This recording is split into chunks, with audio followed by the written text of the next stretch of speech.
I had always considered myself an ordinary man. My name is Mark Stevens, and I worked as an office clerk at a small firm in the city.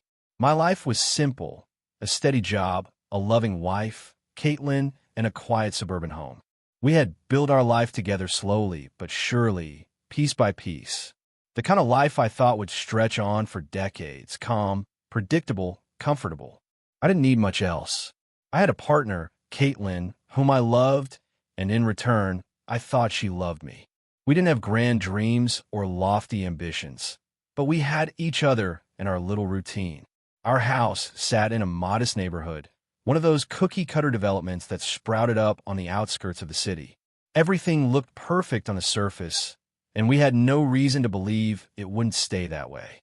The lawn was neatly mowed, the white fence stood in place, and the smell of fresh-cut grass mingled with the scent of our dinner cooking on any given night. Everything was as it should be. But that night, things changed. It was like any other evening. Caitlin was sitting on the couch beside me, scrolling through her phone. The soft light from the overhead lamp made the living room feel warm and cozy.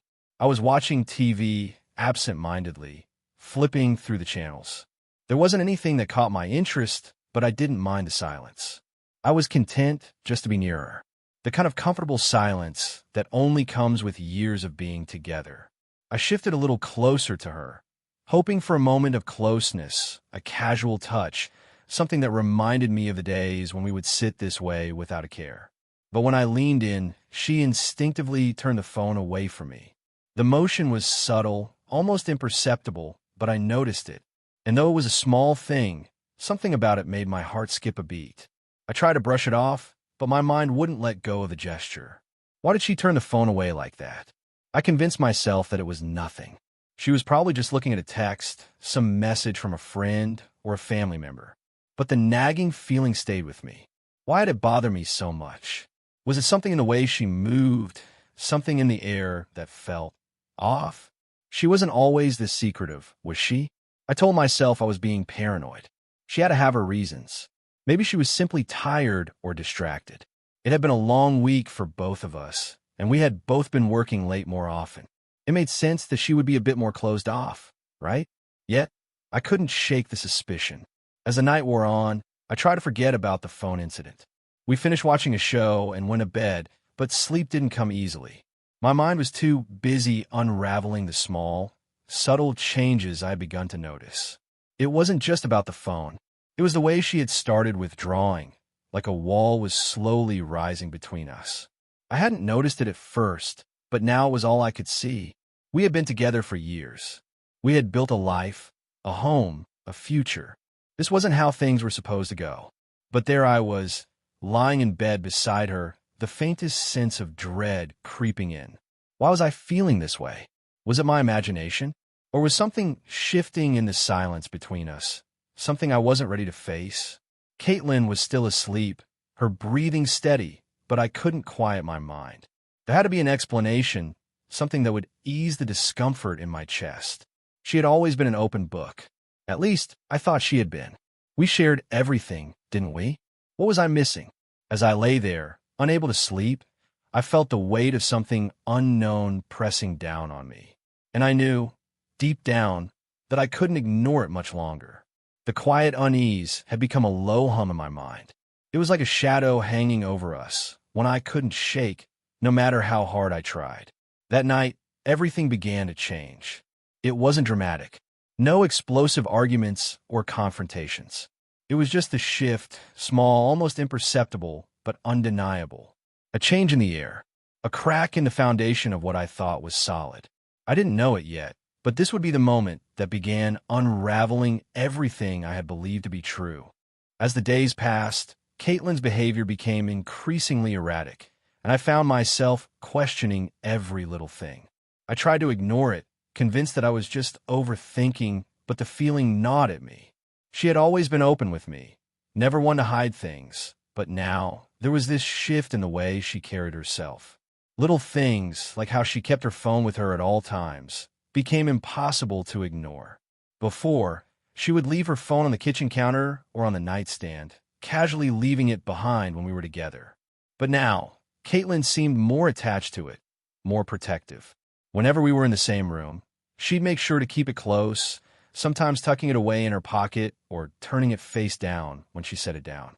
If I asked her about it, she'd laugh it off, brushing it aside with a quick, "It's nothing, just catching up with work or just chatting with a friend." I wasn't stupid. I knew that people, especially in relationships, sometimes needed their own space. I had no problem with that. But Caitlin's new behavior felt different. It wasn't just that she was busy or distracted. It was the way she seemed to avoid anything that might give me access to her private world. The secrecy wasn't just in the way she handled her phone. It was in the way she looked at me, the way she acted when I asked simple questions like where she was going or who she was talking to.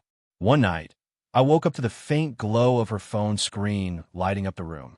She was lying on her side, her fingers moving rapidly across the screen, her eyes focused intently on whatever she was typing. I didn't move. I didn't want to seem like I was snooping, but part of me couldn't help but wonder what was so important that she had to do it in the middle of the night, with me just a few inches away. I shifted slightly in bed, and as soon as I moved, Caitlin froze. Her fingers stopped moving, and she quickly slipped the phone under her pillow.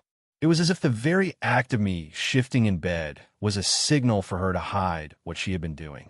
I lay there, wide awake, listening to the silence, trying to process what had just happened. I wanted to ask her what she was doing, but the words got stuck in my throat.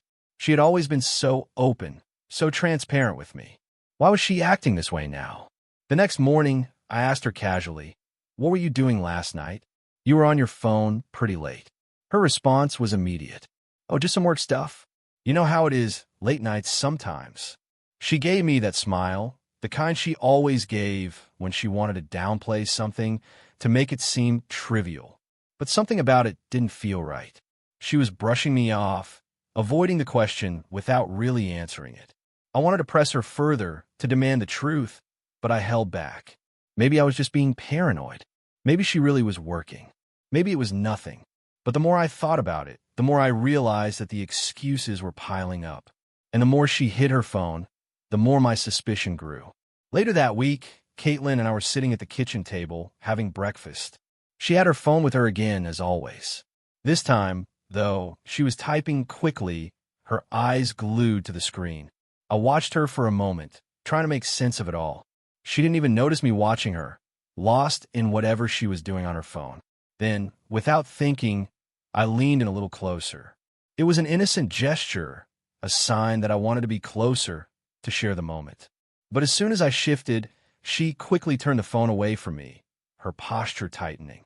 Again, it was subtle, but it was there. I felt a strange knot tighten in my stomach. Why was she hiding her phone from me now? What was she so desperate to keep from me? It was as if every little thing I had noticed was adding up to something bigger, something that I wasn't ready to face. I told myself it was nothing, just a passing phase. But deep down, I knew better. There was something going on, something that Caitlin wasn't telling me. That night, after dinner, I sat in the living room, replaying the events in my head. I couldn't shake the feeling that I was missing something, that I was on the verge of discovering something I wasn't ready for. It was as if I was standing on the edge of a cliff, peering into an abyss, unsure whether I should take the leap or turn away. The sense of unease had taken root deep inside me, and I couldn't ignore it any longer. When Caitlin came into the living room later, she gave me that same smile, the one that had once made me feel safe, loved. But tonight, it felt different. There was something behind it now, something guarded, like a mask she wore to hide whatever was really going on inside her. I smiled back, but inside, I couldn't stop wondering, what was she hiding from me? The days that followed felt like they were dragging on, each one heavier than the last. Caitlin's behavior continued to change, and I couldn't shake the feeling that she was slipping further and further away from me. The small signs that had started off as innocent gestures now seemed like glaring red flags. I tried to convince myself I was overreacting, but deep down, I knew something wasn't right. She would lock her phone whenever I entered the room, a move so subtle that I almost questioned whether it was a conscious act or just a habit. But it was the way she seemed to tense up, like I was invading her private space, that really set off alarm bells in my head. Every time I asked her about it, she would laugh it off, brushing it aside with a quick, "Don't be so paranoid, Mark." But I wasn't stupid. Something was going on, and I couldn't ignore it anymore. Then came the night when everything came to a head.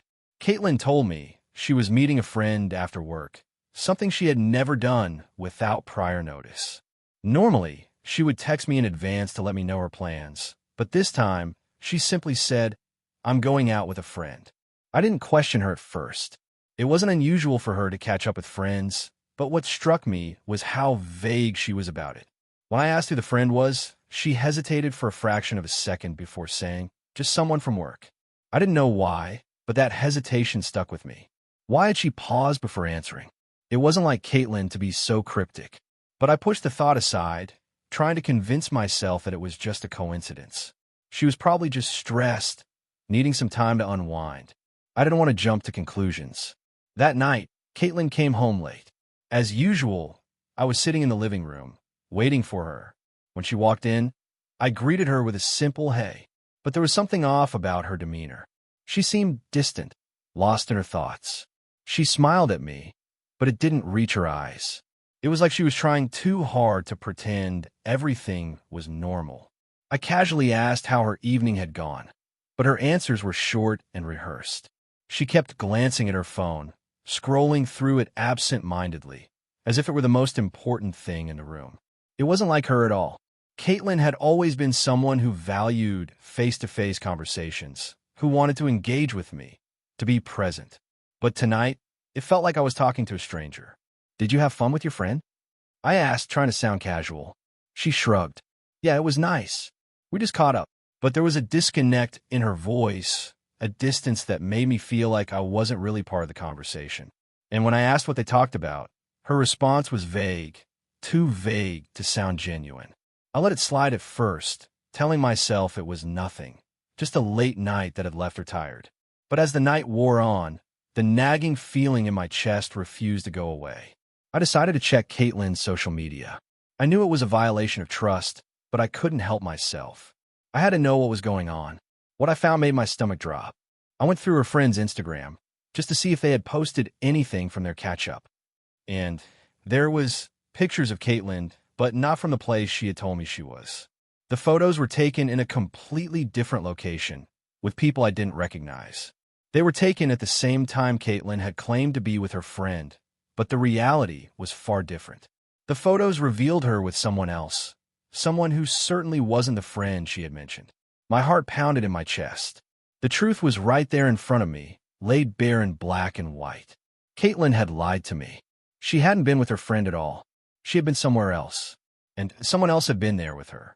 I sat in the living room, staring at the screen, feeling like the walls were closing in around me. I had known something was wrong, but this was worse than I could have ever imagined. Caitlin had betrayed me, and she didn't even have the decency to tell me the truth. The silence in the room felt deafening. I couldn't bring myself to confront her just yet. I needed to process what I had found to figure out what to do next. I wanted to scream, to demand an explanation, but something inside me told me to wait. I needed more than just the evidence of the pictures. I needed her to admit it. I needed to hear the truth from her lips. So I waited. That night, as Caitlin slept beside me, I lay awake, the images from her phone replaying in my mind. I couldn't escape the truth. She had been lying to me, hiding something from me for who knows how long. And now, I had the proof. But it wasn't enough yet. I needed to hear her say it. The next morning, Caitlin went through her usual routine as if nothing had changed. She greeted me with a warm smile, as if the night before had been just another normal evening. But everything felt different. The smile she gave me seemed rehearsed, hollow. Her voice had the same pleasant tone, but I couldn't shake the feeling that something was terribly wrong. It was like we were standing on opposite sides of an invisible wall that had slowly been built between us. I wasn't sure how to bridge the gap, and I wasn't sure I even wanted to. She kissed me goodbye as she always did, and as I stood there watching her leave, I realized that my world had irrevocably shifted. The man I had been, the husband who trusted his wife without question, was gone. In his place was someone who couldn't ignore the cracks in his relationship anymore, no matter how much he wished he could. I stood there, staring at the door long after it had closed, and I knew that the life we had shared would never be the same again. I didn't confront her that morning. Instead, I spent the day trying to collect my thoughts. I replayed everything over and over again. The strange behavior, the lies, the photos I'd found. I had known something was off, but now I had the proof. Caitlin had betrayed me, and I had caught her. I wasn't sure how to move forward, but I knew that I couldn't let this go. I had to confront her. I couldn't keep living in this fog of suspicion. That evening, Caitlin returned home, as usual. She didn't seem to notice the tension in the air, or maybe she just didn't care. She hung up her coat, and we exchanged pleasantries like we always did. But the words felt hollow now, as if they were being spoken by strangers. "Hey, how was work?" I asked, trying to sound casual. But there was an edge to my voice now, a sharpness I hadn't had before. She looked up at me with that same smile, the one that used to reassure me that everything was fine. But now it only made me more suspicious. "It was fine," she replied, but there was something in her voice that made me question her answer. She was trying to sound upbeat, but I could hear the cracks. The lie was there, hidden beneath the surface. "I'm just really tired, that's all." I nodded, trying to keep my composure. The more I watched her, the more I realized how much she had changed. The woman I had married, the woman I had trusted, was slowly slipping away, and I didn't know how to stop it. "Caitlin," I said, my voice calm but firm. "We need to talk." Her eyes widened for a moment, and for the briefest of seconds, I saw a flicker of fear. It disappeared quickly, but I had seen it, and it confirmed my suspicion. She knew. She knew I had discovered her lies. "What about?" she asked, her voice sounding too casual, like she was trying to deflect the conversation. But I wasn't going to let her off the hook this time. Not again. "I know what's been going on," I said quietly, though every word felt like it was being pulled from my chest. "I know you've been lying to me. I know about the pictures. I know about the messages. And I need you to admit it." Her face went pale, and for a moment, she didn't say anything. She just stood there, looking at me, as if trying to decide how to respond. I could see the panic in her eyes, but she quickly masked it with that same smile. "Mark, you're overreacting. It's not what you think." But I could see through the lies now. Every excuse, every explanation she tried to offer, fell flat. I had already seen the truth. She had betrayed me, and no amount of words could take that away. "I'm not overreacting," I said, my voice steady despite the whirlwind of emotions inside me. "I've seen the proof. The photos, the messages. Caitlin, you've been lying to me. For how long? How long have you been hiding this from me?"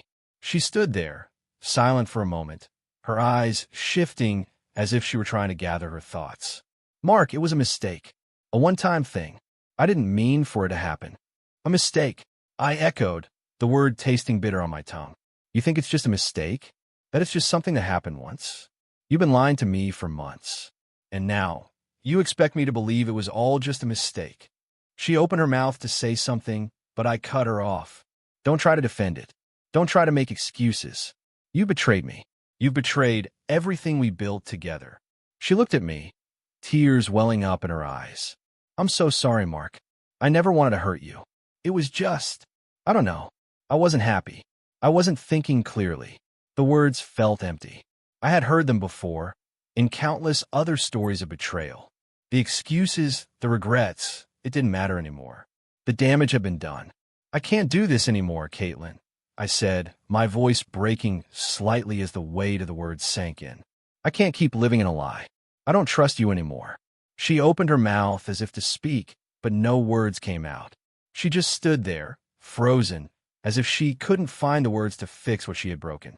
"I think it's over," I said quietly, the finality of the words settling over us both. And just like that, the life we had built, the trust we had shared was gone. Forever.